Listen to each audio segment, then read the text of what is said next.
What's going on, guys? Frances here, coming to you today with a commentary. We're going to be talking about what's on the screen right now. Black Ops 2. Just kidding.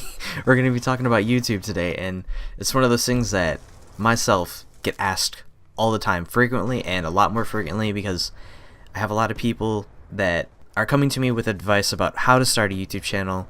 What should I do? What do I need? And instead of, I feel like, answering the comments or the tweets all the time, I feel like it would be great to have a video. I can always reference people to my advice about YouTube and how to start it and what to expect. And I'm going to relate to it more on a personal level because it's still something I'm fairly new at, because I've been doing it about a year and a half, and I don't have like a crazy amount of subscribers, but I feel like I've been getting a lot more subscribers lately, and I feel like I'm starting to get a little bit more following. I'm getting more confident when I do, and I feel like this is a good time to really start to relate to people, and so they understand the struggle, that YouTube struggle that even myself go through occasionally. And the biggest thing I want to say is, there are a lot of people that have the idea of starting a YouTube channel and thinking how easy it is, and it's one of those things that it is not as easy as you think. I'm going to tell you that right now. There's going to be times you want to give up and you gain like 10 or 15 subscribers a video, and then you don't get any subs for like 3 weeks, and you're like, what's wrong? What did I do? What am I not doing? And it's one of those things that it takes a lot of dedication and perseverance to get through the tough times and realize that you do have a good product, and you just have to market it well. And part of YouTube is, it's kind of like a business. You got to market yourself well, and you have to present a product that people are going to want to watch. And if you really look at anything that's been successful in the last year or two on YouTube, it's commentators who are willing to relate to people, which I feel like I put myself in that category, and other channels that post videos like GTA and like funny fails and trolling videos. Those are really popular. I don't really understand why, but they are. And I do want to take a second to recognize a newer member in our Versa clan. Her name is Versa Pandora. Her real name is Renee, and she is one of those people who wants to start YouTube, so this is one of those things for her.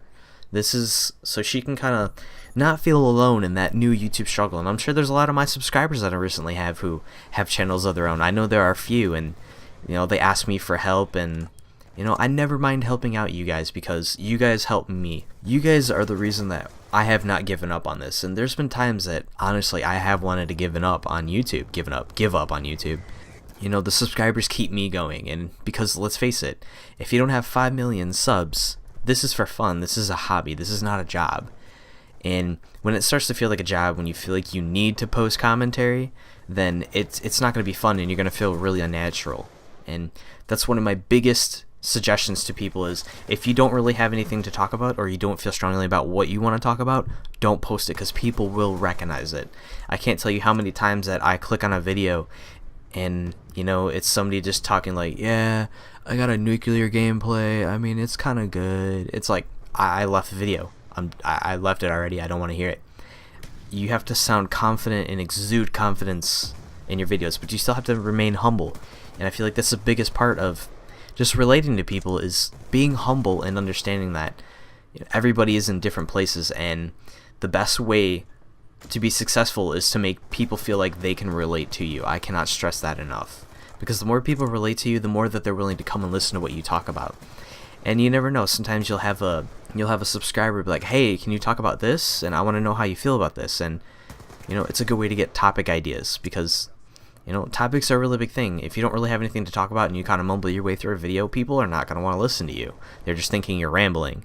And I feel like way back in the day, I used to post kind of gameplay commentaries where I would just talk about the gameplay. And like when a game first comes out, I feel like that's kind of essential. But now, like with Black Ops 2, this game's been out a year and a half. I don't really need to talk about the gameplay. It's kind of a backdrop to what I really want to talk about, whether it could be a personal thing or anything else, or what's going on. For example, like my girlfriend Megan, I wanted her to start YouTube. I pushed her really hard to start YouTube because I feel like she was really good at it. And for the longest time, she was kicking my ass in subs. And I never understood it was the fact that she actually relates to people really well. And that's what people want to see. They want to see that they're not that different from people. And when they feel that strongly that they're not that different from you, they feel a sense of like friendship, or they don't feel alone. And I feel like that's a really big part of YouTube. is making sure you make people feel comfortable to be in your channel and talk to you and engage you, because I can't tell you how many subscribers or how many YouTubers that they honestly are just jackasses to their subs, and it's like maybe because they have like 80 million subscribers that they feel like they can do that, but I'm not in that boat. I can't do that. The other thing I really wanted to say about being in YouTube is you really have to have thick skin, because if you don't have thick skin, like, people are going to say the dumbest shit to you to irritate you on purpose, to try to get you to quit, to try to get you off your game. Critiquing comments are something that, like, if you can tell that they're generally trying to critique you in a helpful manner, those are always helpful. But there's always going to be those kids that are like, this fucking sucks, why do you even fucking play the game, like, you're so fucking bad. That's the stuff you can literally just look at and just be like, whatever.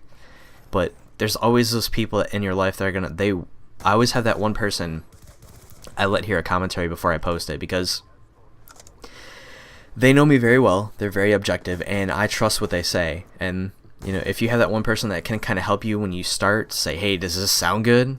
It'll help you get through a lot of the bumps that, you know, you will go through periods where you don't want to post because you feel like you don't have activity. You're going to go through periods where you feel like you're not going anywhere. But if you give up on it so quick, you know, it's going to make it feel like you wasted your time in an investment, which YouTube in general I feel like is a really good investment, because it's a good platform to get out how you feel and relate to things. And there's even parts of me that I use YouTube for school and projects, and it's a really big factor. Like, if you have fun with what you do, then you should do it. And when you don't have fun, it shows in your commentary and your voice and what you talk about. The other thing I do want to briefly mention is, like, the money aspect of YouTube is a pretty big deal, because if you don't really have an expendable income, it's really hard to really put out a quality product, and that's what's going to set you apart from people from the start. I feel like that's what sets me apart from most people in my sub ranges. I have HD audio, I have HD, you know, video quality, and I feel like I do really good with editing, and I take the time to do Photoshop and thumbnails and things like that. That sets me apart. That puts my quality higher than a lot of people, and I would like to feel like that draws people in to me because of my quality. And if you're not going to invest in the quality aspect of YouTube, then you probably honestly shouldn't even post anything, because people don't want bad quality. They want to come and they want to be blown away by the quality and what you're talking about, because at the end of the day, it's what you're saying into the microphone or what you're posting that's going to draw and keep people in. But I really hope you guys enjoyed all of my suggestions and tips, and like I said, like, I've been there.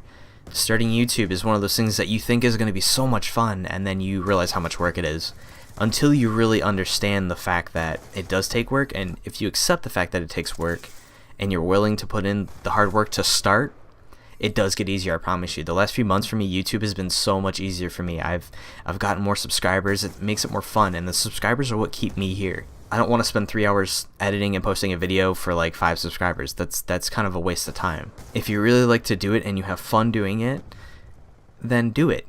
That's all I have to say about that, you know?